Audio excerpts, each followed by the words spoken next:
شعبان المعظم کے بارے میں کویسچن ہوا تھا کہ جو ہم 15ویں شب میں عبادت کرتے ہیں، جاگتے ہیں، لوگ مساجد کے اندر آتے ہیں، اس کی شرعی حیثیت کیا ہے اور کیا یہ کوئی احادیث سے ثابت ہے اس کی فضیلت وغیرہ؟ دیکھیں، بالکل نبی کریم صلی اللہ علیہ وسلم نے اس رات میں قیام کا ارشاد فرمایا اور اس کی برکات کو بھی ظاہر کیا ہے۔ یہ دو حدیثیں میں آپ کی خدمت میں ذکر کرتا ہوں۔ پہلی ترمذی کی ہے، ترمذی ہے 739 حدیث پاک، اور ابن ماجہ میں 1399 نمبر حدیث پاک ہے۔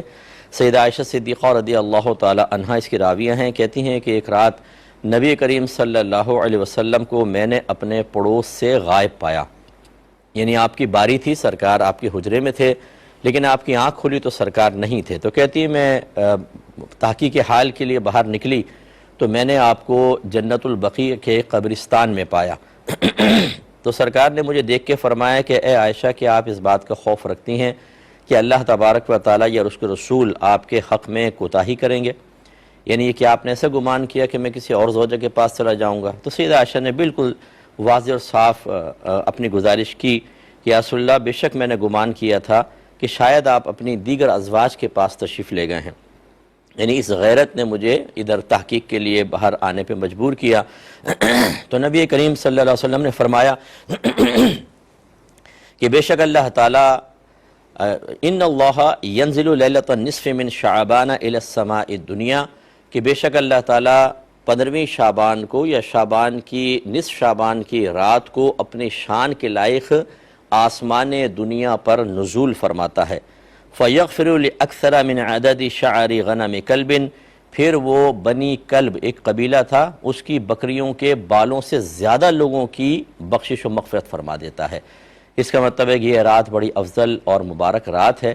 اور اسی طریقے سے دوسری حدیث میں جس کے راوی حضرت مولا علی رضی اللہ تعالی عنہ ہیں، یہ کہتے ہیں کہ نبی کریم صلی اللہ علیہ وسلم نے ارشاد فرمایا، یہ سنن ابن ماجہ کی 1388 نمبر حدیث پاک ہے، کہ سرکار فرماتے ہیں اذا کانت لیلۃ النصف من شعبان، کہ جب شعبان نصف شعبان کی رات ہوتی ہے، فقوموا لیلہا، تو اے لوگو تم اس کے رات میں قیام کرو، وصوموا نہارہا، اور اس کے دن میں روزہ رکھو، یعنی اگلے دن۔ اور یہ دونوں استحبابی حکم ہے کہ وجوبی نہیں ہے، عبادت کرو، اگلے دن روزہ رکھو۔ فَإِنَّ اللَّهَ يَنزِلُ فِيهَا لِغُرُوبِ الشَّمْسِ إِلَى سَمَاءِ الدُّنْيَا، کیونکہ اللہ تعالیٰ غروب شمس کے بعد اس رات میں آسمان دنیا پر اپنی شان کے لائق نزول فرماتا ہے۔ فَيَقُولُ، پھر اللہ تعالیٰ فرماتا ہے کہ أَلَا مِن مُسْتَغْفِرٍ لِي، کیا کوئی مجھ سے مغفرت طلب کرنے والا ہے؟ فَأَغْفِرَ لَهُ، تو میں اس کی بخشش فرما دوں۔ أَلَا مُسْتَرْزِقٌ، ہے کوئی رزق طلب کرنے والا؟ فَأَرْزُقَهُ، تو میں اس کو رزق عطا فرماؤں۔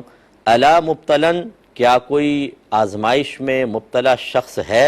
فَأُعَافِيَهُ، تو میں اس کی بخشش فرما دوں۔ سرکار فرماتے ہیں کہ اللہ تعالیٰ ایسے ہی کہتا رہتا ہے حَتَّى يَطْلُعَ الْفَجْرِ، یہاں تک کہ فجر طلوع ہو جاتی ہے۔ ان دونوں حدیثوں میں دیکھیں کہ نبی کریم نے اس رات میں بخشش و مغفرت کی بشارتیں بھی دی ہیں اور اللہ تبارک و تعالیٰ کی طرف سے انعامات کا ذکر بھی فرمایا ہے۔ تو اس لیے اس رات میں آپ عبادت کریں۔ بس یہاں ایک وضاحت میں کر دیتا ہوں کہ جب آپ یہ حدیثیں کسی کے سامنے بیان کریں گے تو وہ کہیں گے یہ ضعیف حدیثیں ہیں۔ بالکل میں بھی مانتا ہوں یہ ضعیف حدیثیں ہیں، لیکن یہ ذرا سمجھ لیجئے گا کہ ایک ضعیف حدیث ہوتی ہے، ایک موضوع ہوتی ہے۔ موضوع کہتے ہیں جھوٹی حدیث کو، اور ضعیف کہتے ہیں اس حدیث کو جو سرکار سے متصل ہوتی ہے، وہ سچی حدیث ہی ہوتی ہے، لیکن اس کے بیان کرنے والے جو راوی ہوتے ہیں، راویان حدیث، ان میں کچھ کمی ہوتی ہے۔ کسی کا حافظہ کمزور ہوتا ہے، کسی کا تقوی کم ہوتا ہے، لیکن وہ حدیث جھوٹی نہیں ہوتی، پہلی چیز یہ۔ اور دوسری بات یہ ہے کہ جو محدثین ہیں وہ خود ارشاد فرماتے ہیں کہ ضعیف حدیث فضائل میں معتبر ہے، یعنی اس کا مطلب یہ ہے کہ ضعیف حدیث سے اگر کوئی فضیلت آپ ثابت کرنا چاہیں تو بالکل کر سکتے ہیں۔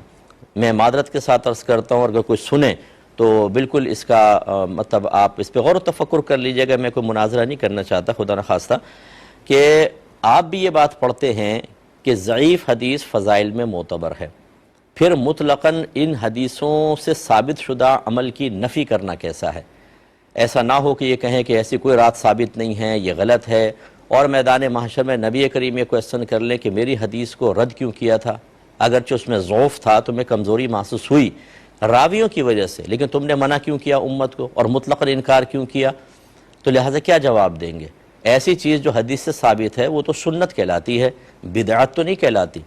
تو ایک تو یہ ہے۔ دوسرا ایک اور جہت ہے، وہ یہ کہ کیا اجتماعی طور پہ اس عبادات اختیار کر سکتے ہیں، جیسے مساجد میں آ جائیں، یہ بعض لوگ کہتے ہیں کہ چلو ٹھیک ہے حدیثوں سے ثابت ہوا لیکن اپنے گھر میں عبادت کریں۔ آپ مساجد میں آ جاتے ہیں، وہاں پہ مجمع کثیر ہو جاتا ہے، یہ دکھائیں سرکار کے دور میں کہاں تھا۔ پہلی بات تو یہ کہ جب نبی کریم صلی اللہ علیہ وسلم کسی چیز کی فضیلت ذکر فرمائیں، میں دائرہ ادب میں رہ کے کویسچن کرتا ہوں، تو کیا وہ یہ کہتے ہیں کہ اجتماع نہ کرنا بلکہ سنگل کرنا؟ بس کہاں لکھا ہے؟ نبی کریم نے تو نہیں فرمایا۔